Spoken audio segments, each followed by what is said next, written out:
Hello, everyone, and welcome back to Living the IE, California's Inland Vibe. I'm your host, Stephanie, and as always, thank you so much for spending a part of your day with me, even if it's just for these 30 minutes. I truly do appreciate it. Whether you're listening here on KMET 1490 AM, 98.1 FM, ABC News Radio, or catching us on the podcast later, streaming us wherever you find your favorite shows. I am so happy that you are here with me and you listen to my voice annoy you weekly. Every week we celebrate what makes the Inland Empire so special, the people, the places, the adventures, the businesses, and the stories that connect all of us. And today's episode, well, it's going to be a little bit of an emotional roller coaster. We're going to laugh a little and we're going to reflect a little, hopefully. And by the end of today's show, we'll all be reminded just how amazing community really is. But first, I have to tell you a little bit about my latest adventure, because if you've listened to my show over the past couple weeks, you know I've been talking about paddle boarding across Lake Paris to the island. And, well, I finally did it. And let me just tell you, whoever made paddleboarding look graceful on Instagram is a liar, an absolute liar. They never show the part where you're paddleboarding into the wind, questioning every decision that brought you to this exact moment. So my friend Emily and I decided we were finally going to make the trip to the island. Well, more so, she told me I was going to do it in her loving, encouraging, forceful, and I had no choice, motivational kind of way. I would have probably honestly never had the courage to get on that board and believe in myself enough to actually do it. I'm so thankful that I actually went from one side to the other. Now, in our heads, and at least mine, I thought this was going to be peaceful. It was going to be beautiful. It was going to be calm. Maybe we'd see a bird. I did see a fish jump in the air before we went in there, which terrified me for some weird reason. Maybe we'd have one of those cinematic moments where the sun is sparkling across the water and the inspirational music begins. No. Mother Nature looked at us and said, not today. First of all, I completely forgot my sunscreen and I am so burnt. While I'm making fun of her lathering up every 20 seconds, I thought to myself, I'll be fine. I don't ever burn more than once, maybe twice in the summer. It wasn't too hot. It was still a little cloudy and overcast. Fast forward a few hours later, I look like lobster red, tomato red. People were probably looking at me wondering if they should hand me aloe vera instead of saying hello. I'm still a little burnt, but it's fine. Every time I move right now, something hurts. My shoulders hurt, my arms hurt, my legs hurt, my back's burning. My hand, oddly, is on fire. I don't know why. Aside from the burn, I didn't realize what I was getting. The water on the island was just perfect. Over there were spots on the beach that you can set up camp. There's some bathrooms, these adorable little huts that someone made with sticks and twigs, which would be so much fun for the kiddos. We rode over with a cooler on mine, and then Evelyn had, thank God, an airtight box on her board where most of our valuables. We got over there around probably 11. It only took us about 10 minutes to roll over, which I was actually really impressed with. And then we packed up everything and ended up heading back around 2:30 or 2:40. And then came the moment. So while you're out there, obviously people are boating and jet skiing, and there was jet skis that would go around us or boats, and they would slow down. They would go peaceful. Two jet skis that were coming right towards us, unlike the others that would slow down and kind of veer pretty far away. These two did not. And that moment gave me a heart attack because I was already worried about silly stuff happening out there, and getting hit by something was one of my main fears. Luckily, they drove right past us, but then out of nowhere, I hear her scream, and Emmeline completely flipped her board. I look over, and her board is completely flipped over, and I was completely freaking out. She was fine. The only thing I was truly worried about was that board flipping over with my cell phone and my car keys in there. Our precious valuables that people can't live without, because separation anxiety from these things is a true, real thing. I was just thinking, trying to explain to AAA that my keys are now down somewhere at the bottom of Lake Paris just seemed like a very expensive and very long afternoon that I did not want to deal with. Because being stuck there, I can live without the cell phone, but losing my keys at the bottom of the lake, that would have been awful.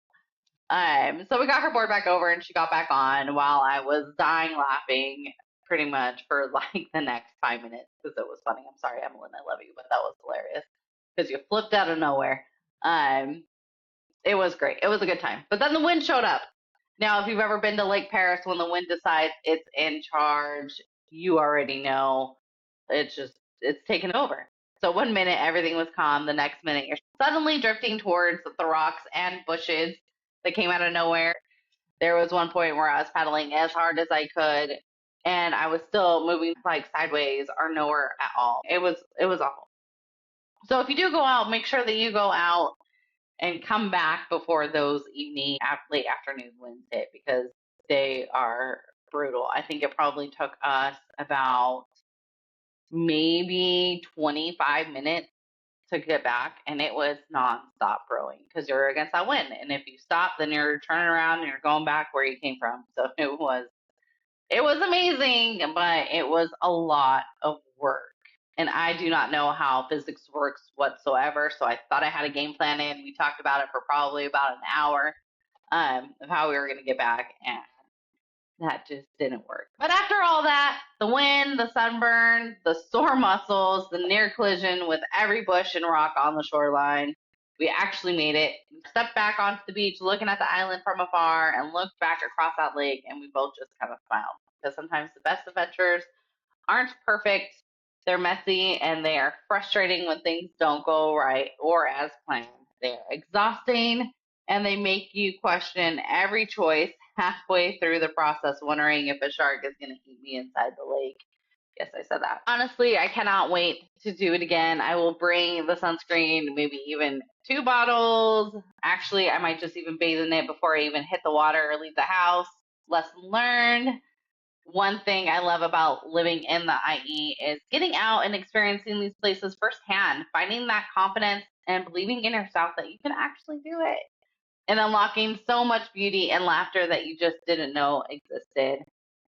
We have so many incredible spots right here in our own backyard, and sometimes we just forget how lucky we are. I mean, I'm five minutes up the street from Lake Paris. I wish I would have gotten into it a little bit sooner, but now that I found Lake Paris and it is like my summer second home, even during the winter, there's tons of stuff to do, like the little museum up there, which a lot of people don't know about, and they do a lot of cool events. So make sure you go check them out on social media at Lake Paris because they do put a lot of their events in like their evening twilight hikes. Those are always really cool, and the campfires for the kiddos.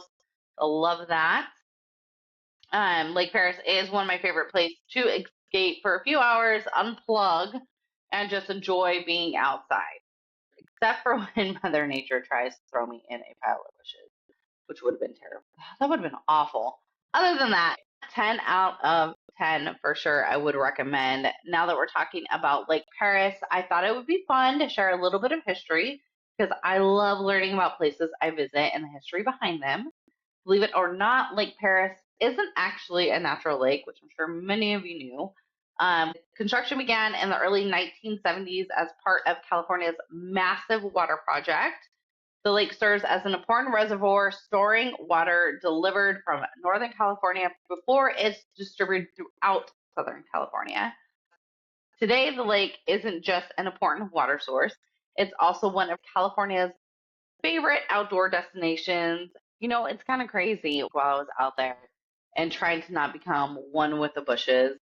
I was actually floating in one of California's most important reservoirs.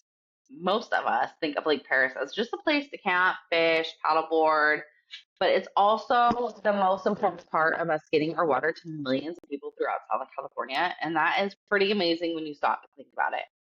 It's also a good reminder that these beautiful places do not stay beautiful by accident. If you're heading out to Lake Paris or really any of our local parks or trails, please do your part, pack in and pack out. Pick up your trash. If you happen to see a piece of litter that isn't yours, just grab that too. I know it can sometimes be gross, but pick it up. It only takes a few seconds. If we can do a little, it adds up to a whole lot. And we are so lucky to have places like Lake Paris right here in our own backyard. Let's take care of them so our kids and our grandkids and our future generations can enjoy them just as much as we do. And one more tip from someone who learned this the hard way. Bring that sunscreen. Trust me, your future will be very thankful and less painful. Now, as much as I loved our adventure out at Lake Paris, I want to switch gears and take a moment to talk about something that has truly been weighing on my heart. One of the things I love most about living in the Inland Empire is that our outdoor community is truly unlike any other. Whether you're out on the lake, hiking trails, riding through the desert, or just camping with your family, there is an unspoken connection. We might all be there and enjoying different hobbies, but at the end of the day, we are all out there for the same reason, and it is to enjoy these incredible places that we call home. Sometimes, though, those same places remind us just how precious life is. Many of you have probably been following the heartbreaking story of Julie, the writer who went out missing at El Mirage. Before I continue, I do want to mention that this episode is pre-recorded, so if there has been any new development between the time I'm recording and the time the show is actually airing and you're listening to it, those updates may not reflect on today's episode. But I did want to touch on it. The time that we were recording, Julie's body was tragically found about a week after she disappeared, and her death still remains under investigation. The story just stayed with me from the very beginning. Maybe it's because it hit a little closer to home than most. My family and I actually went out riding at El Mirage the day before Julie went missing. Knowing how vast that desert is and how quickly conditions can change and how easy it is to underestimate just how remote it can be. I hope that they find some answers pretty soon, and my heart does truly go out to those families, friends, and anyone else who loved her. I can't imagine what they were going through, and I will continue to keep them in my thoughts and my prayers during this difficult time. As heartbreaking as the story has been, one thing that has truly stood out was the incredible response from the off-roading community.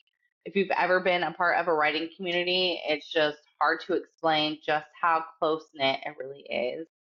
People who have never met Julie showed up, friends, families, complete strangers, clubs, businesses, volunteers, dropping everything to help search. They spent long days in the desert, endured the heat, donated supplies, shared flyers, coordinated many search efforts, and just refused to give up hope. Watching everyone come together reminded me that community isn't just a word we throw around. Sometimes it's what we do. It's showing up for someone you've never met because someone else needs your help. It's putting your own plans on hold to help a family that is living their worst nightmare. It's proving that kindness still does exist. And one thing I hope Julie's family can hold on to is that she was never alone. So many people cared, so many people searched, so many people prayed, shared her story, and hoped for a different outcome. While the ending was not what anyone wanted, I hope we can find comfort in knowing that the entire community stood beside them. I also want to take a moment to thank everyone who volunteered their time, every writer, every search team, every person who handed out water, every organization that coordinated efforts, everyone who simply shared Julie's photo online. You may never fully know the impact that you had, but your compassion spoke volume. Sometimes we hear so much negativity in the news that it's so easy to think that good people don't exist anymore. But then something like this happens, and we are reminded that there are still good people around us. There's still neighbors helping neighbors, strangers helping strangers, and communities refusing to give up on one another. That is the Inland Empire that I know, and that is the Southern California community I've come to love, and that is something worth holding on. Like so many of us here in the IE, and I myself am a huge fan of the famous bald eagles, Jackie and Shadow. I know I'm not the only one either. Millions of people from around the world tune in to watch their nests, cheer on their family, and celebrate those little milestones. Well, recently, many of us have been holding our breath as Jackie was found in critical condition. On July 19th, wildlife officials rescued her after observing clearly she was in distress or hurt. Earlier reports indicated that she was showing signs that could possibly consist with toxic exposure, including or possible lead, zinc, or rodenticide poisoning. At that point, veterinarians needed to perform testing and to determine exactly what was causing her condition. If you're anything like me, seeing Jackie like that was absolutely it just broke my heart. They've been through so much between all the babies that they've lost and then now this. It was so sad. We spent years watching her build their nest, hatch eaglets, weather storms, and care for her family. She doesn't just feel like an eagle anymore. She feels part of our extended family. I want to give a huge shout out to the incredible team at Ojai Raptor Center. The work they're doing behind the scenes and caring for Jackie is nothing short of amazing. Caring for a wild bald eagle is not something that I would take lightly or that I do.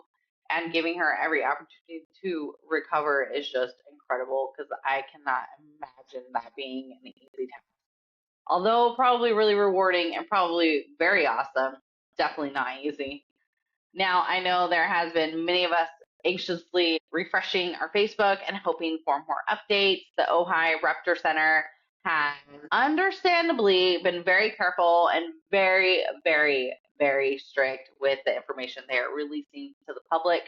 While selfishly, I wish I can get a little more coverage or maybe even behind the scenes look on Jackie's recovery. I completely understand why they are protecting both Jackie and the rehabilitation process. Their focus is exactly where it should be, and it's on giving her the very best care so she can go back to her family. If you've never watched Jackie and Shadow before, I highly recommend you watch it. You can watch it on the live stream Nest Cam on Facebook and online. And let me tell you, it is surprisingly addictive. Millions of people from all over the world tune in every single day, and many of us have been following their journey for years. I know I have, and we let our students sometimes watch it, especially when those little eaglets were hatching last year. It was so adorable. Some people wake up and check their weather, and most people wake up and check on Jackie and Shadow. I swear I've been watching these Eagles more consistently than some of the TV shows that I normally watch. At this point, I think Jackie and Shadow should start a podcast, and I would subscribe. We can all agree, move over, Big Bird. Jackie and Shadow have officially become America's favorite feathered celebrities. But in all seriousness, watching complete strangers rally around Jackie has been another reminder that compassion has no boundaries. Whether it's people searching the desert for someone they've never met, or thousands of people around the world praying for recovery for a bald eagle, kindness does still exist. And that is what I love about community. Whether it's here in the Inland Empire, up in Big Bear, or halfway across the country, people still care. They show up and they rally around one another when it matters the most. And I think that is something always we're celebrating and talking about.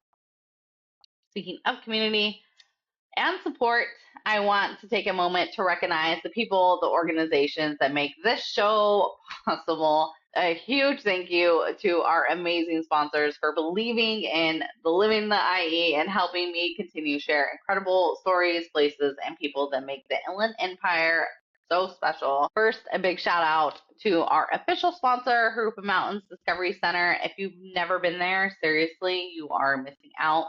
It's one of Inland Empire's hidden gems, and there's something for everyone. From dinosaurs and fossils to mining history, hiking trails, rocks and minerals, and those little critters, there is so much more beyond that. Their current summer hours are Thursday and Friday from 3 to 8, and then Saturday and Sunday from 10 a.m. to 6 p.m. So there is still time to get out there before summer comes to an end. They also just wrapped up their annual ice cream social where they served 30 gallons of ice cream. That is so much, and that is so amazing that the community came out. It was reported that the line was down the street. That is just so beautiful, and 30 gallons of ice cream is a lot. But if you missed that, there's more events coming up soon. My favorite is coming up because we share birthdays. It is going to be Eddie's birthday bash. There's going to be more information to come. And if you don't know who Eddie is and you're listening to this, I am very disappointed in you. So you need to make a trip out to Jurupa Mountains Discovery Center and go up and meet that mammoth yourself. Trust me, he is kind of a big deal around here, and he is our official sponsor. So go out and check out Jurupa Mountains Discovery Center and stay tuned for more information for Eddie's birthday bash. I would also perfectly to give a huge shout out to another official sponsor here of Living the IE, Sacred Heart Makers Guild. Fun fact, this beautiful IE sign behind me was one that was handcrafted, and I absolutely love it. I feel like it ties in perfectly for my set. We have most of the cities of the Inland Empire listed on there, and it just came together so beautiful, and it ties in.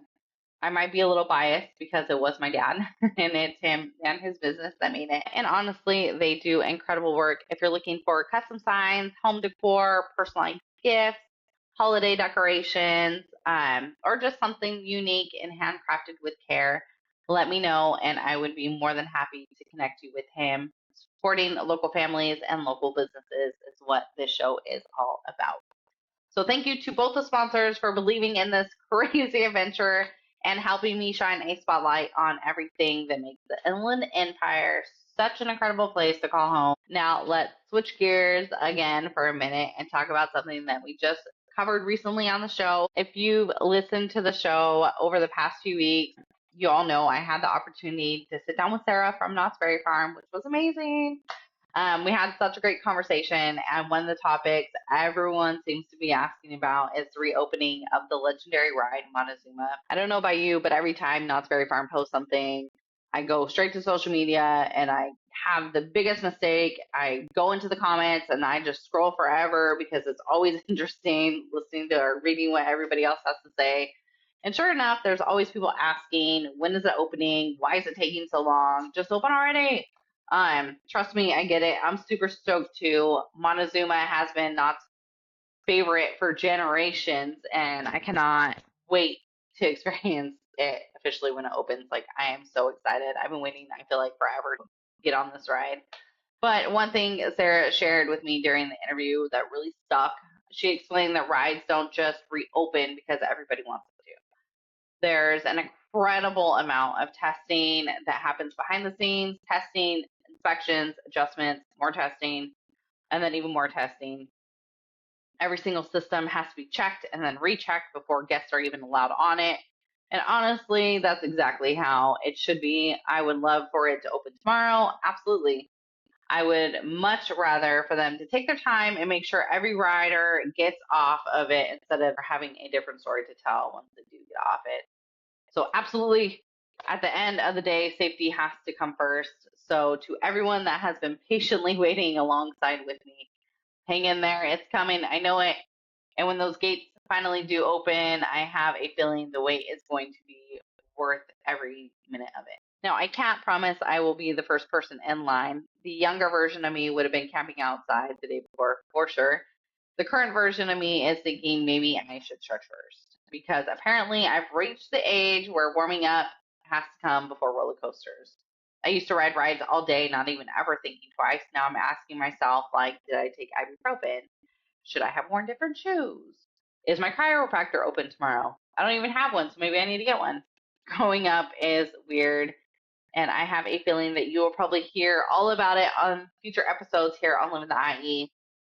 And again, I want to give Sarah a huge thank you and a shout out and everyone at Knott's Berry Farm for taking the time to share what goes on, keeping guests safe. And sometimes we only see what's happening on the outside when there is an incredible team working behind the scenes to make sure that every visit is memorable for all the right reasons.